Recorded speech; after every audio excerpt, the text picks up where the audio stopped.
नेता बिरजू तारम की हत्या का मामला सामने आया था। माओवादियों ने इस हत्या की जिम्मेदारी ले ली है। 4 दिन बाद माओवादियों की तरफ से हत्या को लेकर एक पर्चा फेंका गया है। इस घटना का जिक्र उनकी तरफ से किया गया। आपको बताएं कि नक्सलियों ने जवाबदारी ली। मानपुर थाना के मल्हार गांव में नक्सली पर्चा मिला है। बीजेपी नेता की हत्या हुई। बीजेपी ने भुनाने की कोशिश भी की। इसे ये भी बताया गया कि टारगेट किलिंग हो रही है और उसके बाद अब नक्सलियों की तरफ से 4 दिनों बाद इस वारदात के ये बताया जाता है पर्चा फेंककर कि हमने ही बीजेपी नेता की हत्या की थी। बीजेपी नेता बिरजू तारम, जिनके हत्या को लेकर ये मामला शुरू हुआ था। मानपुर थाना के मालहर गांव से नक्सली पर्चा पाया गया। हालांकि समय को लेकर भी सवाल खड़े हो रहे हैं कि 4 दिनों तक चुप रहने के बाद नक्सली की तरफ से अचानक से पर्चा फेंका जाता है। हत्या की जवाबदारी ली जाती है।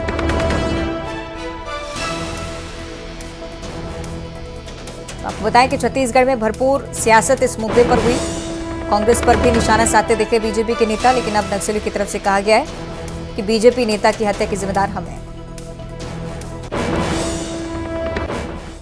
और चलिए बात करेंगे पेंड्रा की, जहां भालू का आतंक एक बार फिर से शुरू हो गया है। खेत पर एक लड़की पहुंची थी और भालू ने इस लड़की पर हमला कर दिया। भालू ने नाबालिग लड़की पर हमला किया। भालू के हमले में लड़की गंभीर रूप से घायल भी हो गई है। गंभीर रूप से घायल लड़की को बिलासपुर रेफर करना पड़ा है। मरवाही के नाका गांव में भालू ने हमला किया था।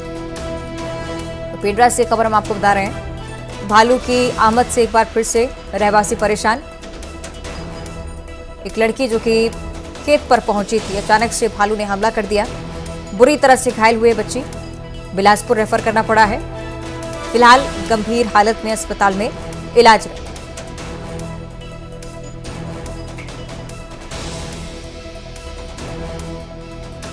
पेंड्रा से खबर हम आपको बता रहे हैं। एक ऐसा इलाका पेंड्रा बनता जा रहा है जहां पर लगातार जंगली जीवों की मौजूदगी देखी जाती है और भालू की आमद लगातार बनी ही रहती है।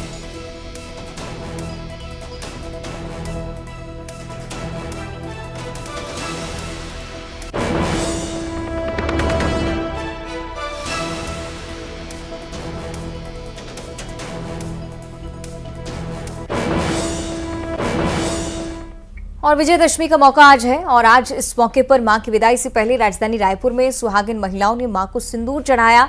मां से अपने अखंड सौभाग्य की कामना की। ये तस्वीरें आपकी टीवी स्क्रीन पर।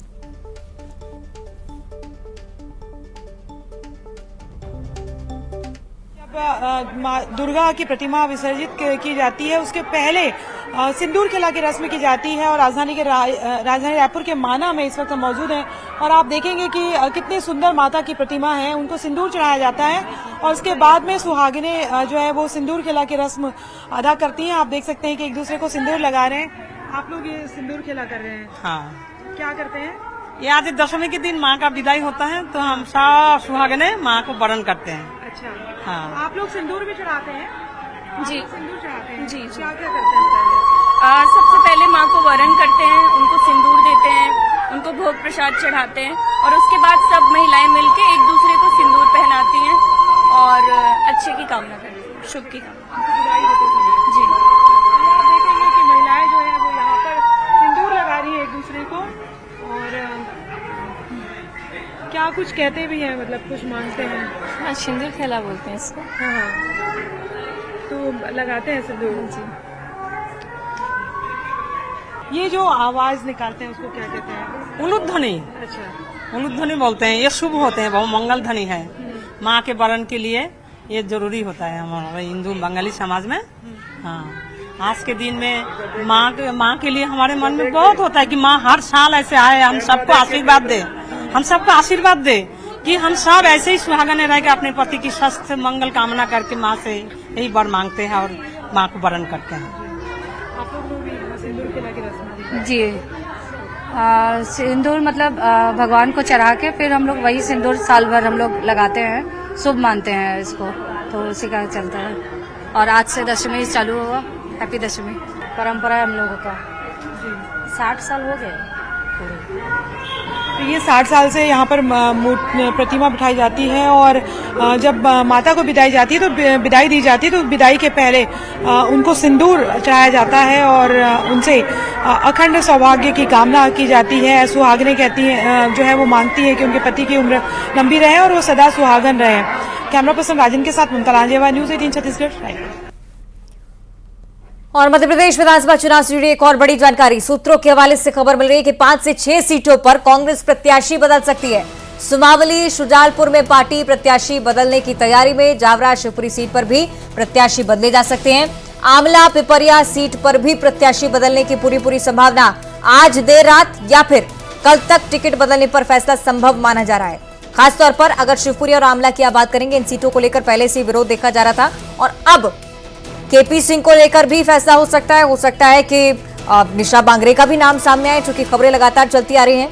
5 से 6 सीटों पर एक बार फिर से संभावना ऐसी बनती हुई नजर आ रही है कि पार्टी को एक बार फिर से मंथन करना पड़ेगा। जावरा शिवपुरी जहां पर प्रत्याशी बदले जाने की खबरें निकलकर सामने आती हुई, आमला पिपरिया सीट पर भी कहीं ना कहीं इसी प्रकार की खबरें हैं। सुमावली और शुजालपुर में भी पार्टी प्रत्याशी बदल सकती है। बीते दिनों आपने देखा टिकट वितरण के बाद से ही कांग्रेस में विरोध भी लगातार हो रहा था। कई बार नेताओं को बनाना भी मुश्किल हो जाता है और हो सकता है कि इसी के चलते कांग्रेस की तरफ से ऐसा फैसला। हालांकि यह माना जा रहा है कि आज देर रात या फिर कल तक भी टिकट को लेकर कोई फैसला कांग्रेस पार्टी ले सकती है।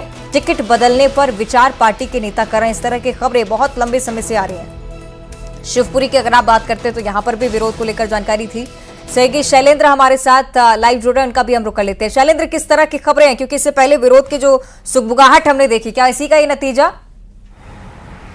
बिल्कुल आपने ठीक कहा। जिस तरीके से मध्य प्रदेश के अलग अलग हिस्सों से लगातार विद्रोह की खबरें सामने आई और कई ऐसे विधानसभा क्षेत्र थे जहां के कार्यकर्ता जो है न केवल कमलनाथ के आवास पर पहुंचे थे बल्कि पीसीसी दफ्तर के बाहर भी उन्होंने हंगामा किया। तो इस तरह के तमाम जो विरोध के स्वर स्थानीय कार्यकर्ताओं में उठ रहे हैं और इसी के चलते ये माना जा रहा है कि 5 से 6 सीटें ऐसी हैं जिन पर कांग्रेस अपने प्रत्याशी बदल सकती है, जिसमें से सुमावली, जावरा, शुजालपुर, इसके अलावा पिपरिया और कुछ और अन्य जो सीटें हैं वहाँ पर ये प्रत्याशी बदले जाने। क्योंकि देखिए ये जो प्रत्याशी जहाँ पर घोषित की अगर बात सुमावली की करते हैं तो जिस युवक को अभी देखिए नया प्रत्याशी है कुलदीप सिकरवार, उनको बनाया गया। उनकी जगह पहले अजब सिंह कुशवाहा वहाँ पर विधायक हुआ करते थे, उनका टिकट काटा है, वो नाराज होकर बसपा का दामन थाम चुके हैं। शुजालपुर की बात करूँ तो रामवीर सिंह सिकरवार को वहाँ प्रत्याशी बनाया, लगातार वहाँ पर उनका विरोध हो रहा है। इसके अलावा पिपरिया से जिस व्यक्ति गुरशरण खरे को प्रत्याशी बनाया गया उसके बारे में ये कहा जा रहा है कि वो बाहरी प्रत्याशी हैं, उनका जो है लगातार विरोध किया जा रहा है। जावरा में विरोध की तस्वीरें लगातार सामने आ रही हैं।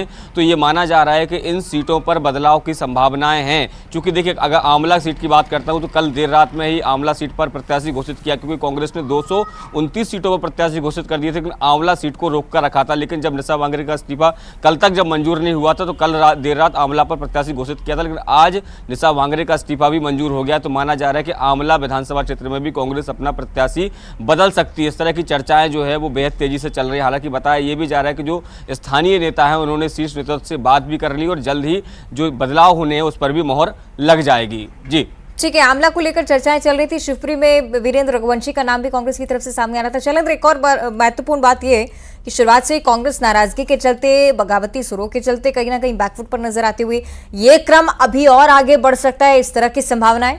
शैलेंद्र, देखिए बिल्कुल, देखिए जब भी कोई प्रत्याशी बदला जाएगा तो उसके बाद जो अन्य सीट है उन पर भी इस तरह की सुगबुगाहट देखने को मिलती है। देखिए जिस तरीके से अगर मैं बात करूं तो पहले 2 सीटों पर देखिए प्रत्याशी बदले गए। दतिया में पहले अवधेश नायक को